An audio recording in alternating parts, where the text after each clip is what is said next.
El 18 de desembre de 1913 s'aprovà pel govern d'Eduardo Dato el Reial Decret que facultava les diputacions provincials a mancomunar-se. Els dies 20, 22 i 23 del mes de desembre es reuniren a l'antic Palau de la Generalitat la Junta de Delegats de les 4 diputacions catalanes per tal de redactar l'Estatut de la Mancomunitat de Catalunya. El 8 de gener de 1914, els delegats de les 4 diputacions catalanes, encapçalats pels respectius presidents, van subscriure el projecte d'Estatut de la Mancomunitat i el 6 d'abril de 1914 es va constituir la Mancomunitat de Catalunya, fruit de la unió de les 4 diputacions, i va ser escollit com a president de l'Assemblea de la Mancomunitat de Catalunya el president de la Diputació de Barcelona, Enric Prat de la Riba, que s'erigia com a veritable inspirador de tot aquell procés. La institució naixia com a resultat de la suma de capacitats i esforços de les diputacions catalanes i amb la voluntat de servei a les expectatives de major reconeixement polític de Catalunya i com a instrument de modernització de les estructures existents i absents des de les viàries fins a les educatives i culturals. A l'agència de la Mancomunitat de Catalunya, Prat de la Riba destacava també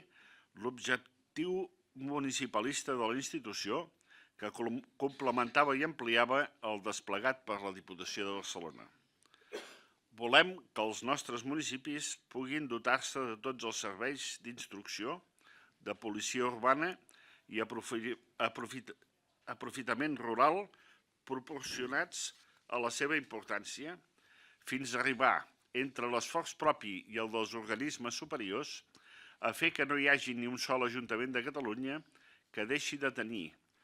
a part dels serveis de policia, la seva escola,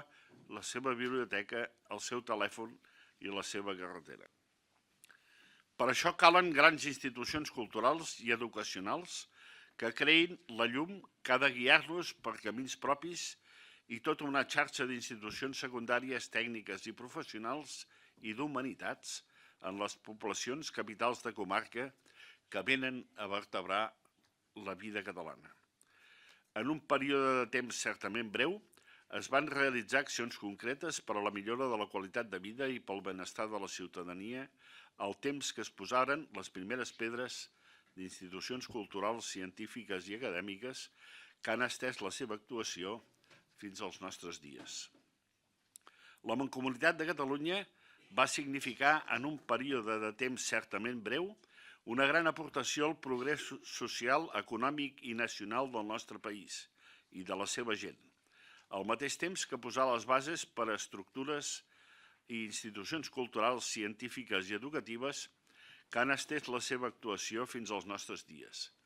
Entre d'altres, l'Institut d'Estudis Catalans, la Biblioteca de Catalunya,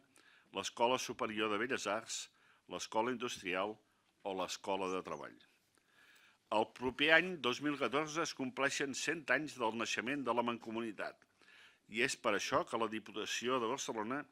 es proposa commemorar aquesta data tan important i traslladar a la societat l'evidència de la feina feta per aquesta singular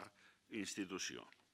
Sense la Mancomunitat, sense en Prat de la Riba, en Puig i Cadafalch i tanta altra gent, la Catalunya actual no seria pas la mateixa. Sense ells i el seu esperit i el seu treball no seríem on són.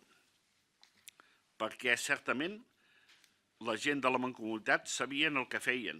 com si haguessin avançat 100 anys en el temps, com si fos avui mateix, Prat de la Riba escrivia el 1917. No hem fet la Mancomunitat per tenir una diputació més gran ni per donar a l'ànima catalana un petit cos administratiu subordinada, secundària, una província. Tot anant més enllà, qui d'aturant-se aviat, qui veient lluny encara al terme del seu ideal, tots volem per Catalunya un cos d'estat. Recordem-ho i valorem el seu mestratge per projectar un futur millor, per anar més lluny, tant com tots plegats vulguem. Aquesta declaració ha estat subscrita per la Junta de Portaveus de tots els grups de la Diputació de Barcelona.